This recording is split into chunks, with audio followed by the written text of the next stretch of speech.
சந்தோஷம், உடல் எடையை சீராக வைத்துக் கொள்ளக்கூடிய 15ஆம் நிலை ஆசன பயிற்சி. இந்த பகுதியில் 2 விதமான பவன முக்தாசனங்களை நாம பார்க்க போறோம். இந்த பயிற்சியை இடுப்பு வலி உள்ளவங்க தவிர்த்திடணும். மித்த எல்லாருமே நேரம் கிடைக்கும் போதெல்லாம் எத்தனை முறை வேண்டுமானாலும் செய்யலாம். இப்ப அந்த பவன முக்தாசனம் செய்முறையை காண்போம். முதல் நிலை பவன முக்தாசனம். படுத்த நிலையில வலது காலை இப்படி உடம்போட கட்டி அணைச்சு விடணும். 10 முறை இப்படி அசைக்கணும்.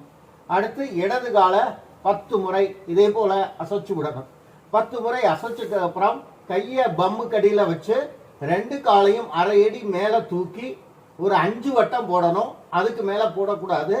திரும்ப ரிவர்ஸ் இது மாதிரி 5 வட்டம். 5 வட்டம் முடிஞ்சதுக்கு அப்புறம் திரும்பவும் காலை இது போல கட்டி அணைக்கணும் 10 முறை. இது மாதிரி நீங்க எத்தனை சுற்றுகள் வேண்டுமானாலும் மாத்தி மாத்தி செய்யலாம்.